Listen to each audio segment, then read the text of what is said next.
Bonjour Nadia. Bonjour. Merci de nous accueillir ici. Ça fait plaisir. Bienvenue au berceau. Ah, ben, tu dis bienvenue au berceau. Je suis déjà venue, mais ça n'a rien à voir. Ça ne ressemble pas. C'était il y a 20 ans quand même. Tu te diras, ça fait longtemps, mais wow!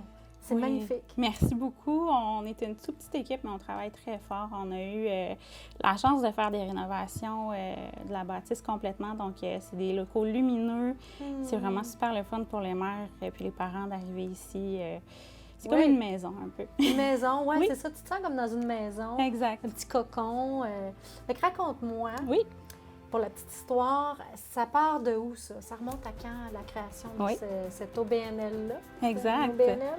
Oui, on est un organisme à but non lucratif, mais on est hybride. Donc, on est un organisme financé par le ministère de la Santé et des Services sociaux, mais on a un volet en économie sociale. Ce qui fait que toutes nos activités tarifées, nos services, notre boutique, nous permettent de réinvestir l'argent qu'on gagne de façon autonome dans notre organisme.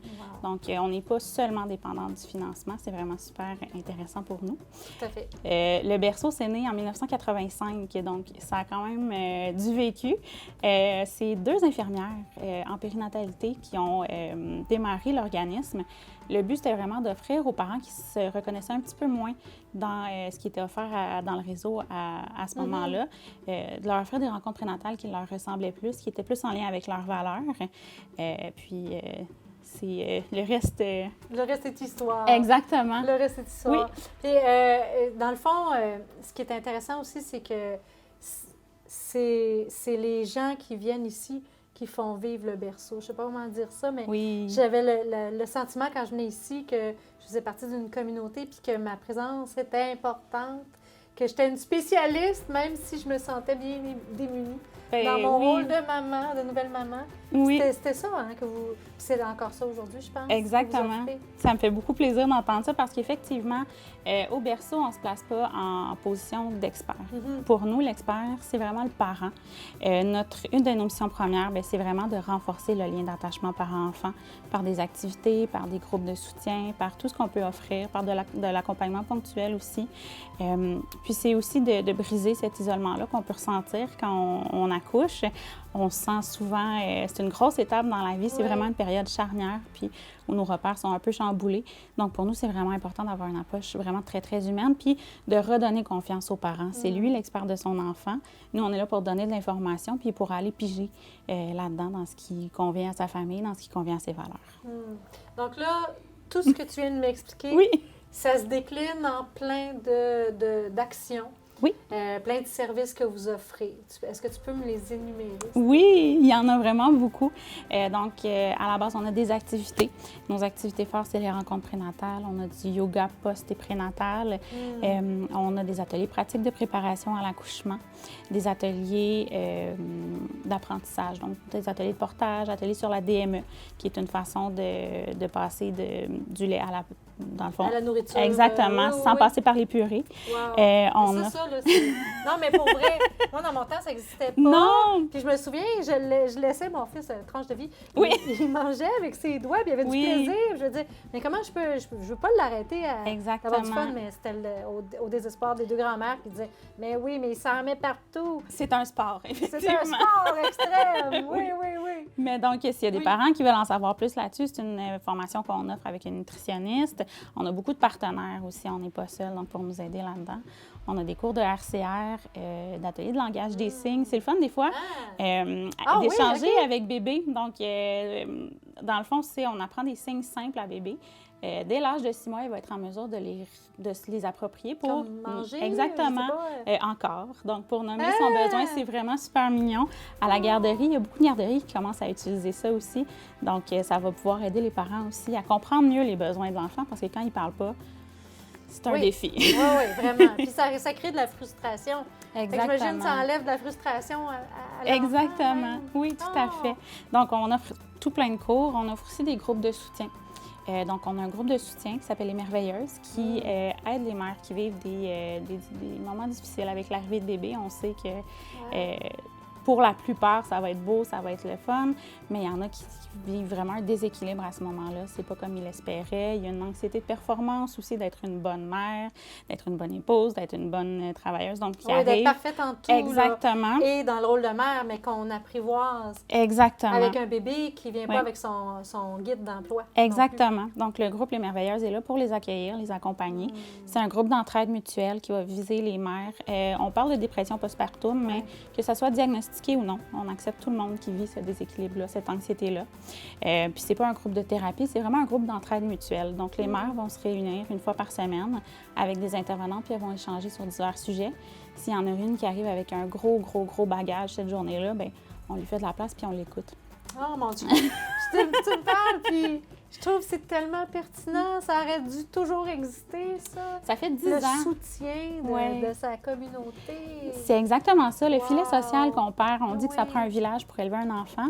Bien, c'est un petit peu ce qu'on essaie de recréer ici. Donc, c'est pas rare qu'on entend des mères du groupe des Merveilleuses qui nous rappellent après ou qui viennent nous voir. Puis on se rencontre encore notre petit groupe ensemble avec nos enfants. Puis ça des liens. Exactement. C'est super important à ce moment-là.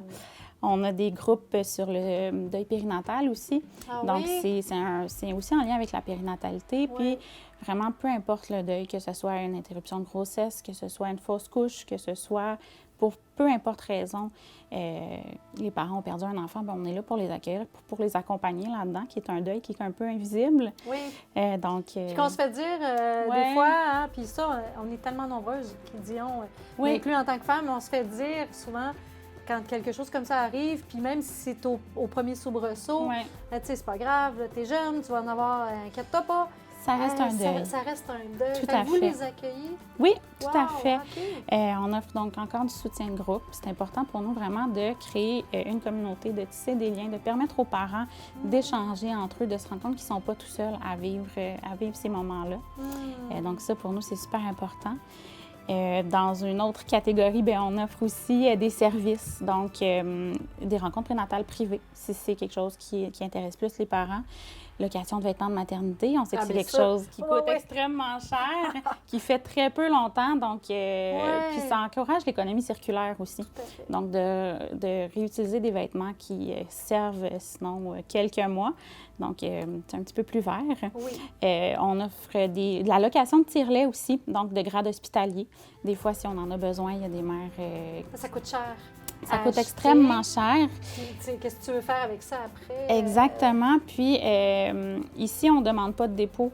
On ne demande pas de... Tu sais, parce qu'il y a certains endroits où on va demander des dépôts qui sont très, très chers. Si je me remets dans ma peau de parent, c'était vraiment très, très cher quand on nous demandait ça. Ici, on ne le demande pas. On vise vraiment un accès universel à nos services.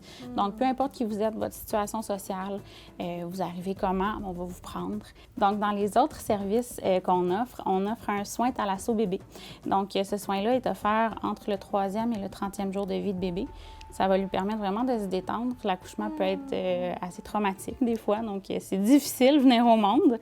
Donc, on va venir détendre tous les petits muscles de bébé qui ont été sollicités. C'est comment que tu fais ça? Dans un bain. Donc, on enroule le bébé dans une petite mousseline comme celle-là ici, par exemple, pour qu'il se sente comme à l'intérieur de la membrane de maman. Puis, c'est une eau qui est tempérée à la température du corps. Puis, on va le laisser se détendre dans cette eau-là pendant à peu près 1 heure. Puis après ça, les parents vont être invités à faire un petit massage à bébé. Donc, c'est quelque chose qui va vraiment tisser un beau lien aussi. Puis qu'ils vont reproduire après ça. Exactement. On offre la vérification de siège d'auto, qui est quelque chose qui est quand même très en demande. Il n'y a plus grand monde qui le font. Donc, on a des techniciennes qui sont certifiées pour le faire sur rendez-vous. Puis, on a aussi une friperie. Donc, tantôt, on parlait d'économie circulaire. Oui, tout à fait. Donc, les gens sont invités à venir nous porter leurs dons, surtout de vêtements, parce qu'on a malheureusement pas beaucoup d'espace pour faire de l'entreposage, mais les vêtements de 0-24 mois, donc... vous les prenez. Exactement. Puis tout ce qui est dépensé donc à la boutique ou à la friperie, c'est réinvesti pour offrir des activités gratuites. Merveilleux.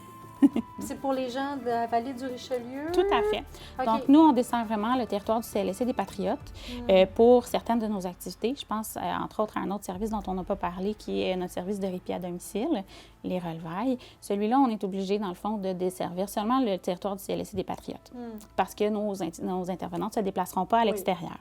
Cependant, n'importe qui de Chambly, Sainte-Julie qui veut venir au berceau suivre des activités, il n'y a aucun problème, on les accueille vraiment là, à bras ouverts. Donc, c'est vraiment juste pour Exactement. Ces activités, ces services-là spécifiques. Exactement, okay, oui, parfait. tout à fait. Ouais. Donc, les parents ont vraiment besoin d'aide à la maison actuellement, puis on essaie de faire ça du mieux qu'on peut. Donc, c'est des intervenantes qui vont à la maison pour faire des travaux ménagers légers, pour s'occuper de bébé pendant que maman peut dormir, pendant que maman peut aller prendre une douche.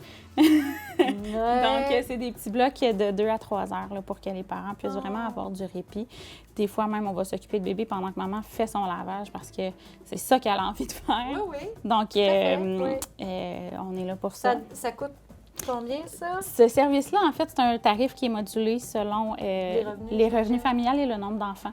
Donc, ça peut aller de la gratuité jusqu'à un petit peu plus cher, tout dépendant du nombre d'heures qu'on fait aussi, là. Mais, comme on le disait tout à l'heure, tous les revenus qui sont générés au berceau sont réinvestis pour nous permettre d'offrir des services gratuits. Ici, la vulnérabilité d'une famille, on ne la met pas seulement en tant que vulnérabilité financière. Une famille qui pourrait gagner, par exemple, 150 000 par année, mais qui se sent en situation de vulnérabilité, bébé est malade, maman a une condition médicale, c'est un bébé prématuré. Pour nous, c'est toutes des familles qui sont vulnérables, qui vivent un déséquilibre puis qui ont besoin d'être aidées d'une façon ou d'une autre. Hey, vous êtes des anges gardiens, littéralement. Là, on se situe dans la magnifique boutique. Oui. Fait que si les gens veulent découvrir vos produits, ils peuvent venir ici ou sinon ils peuvent aller en ligne sur votre site Internet. Exactement, leberceau.org. Oui, excuse-moi. Mais non. Et puis là, on se renseigne, on prend rendez-vous, on vient vous visiter, puis on est accueillis à bras ouverts. Exactement. C'était très agréable d'échanger avec toi. On sent toute la passion qui t'anime. Oui. Merci beaucoup. Ça fait plaisir. Merci beaucoup d'être venu nous visiter.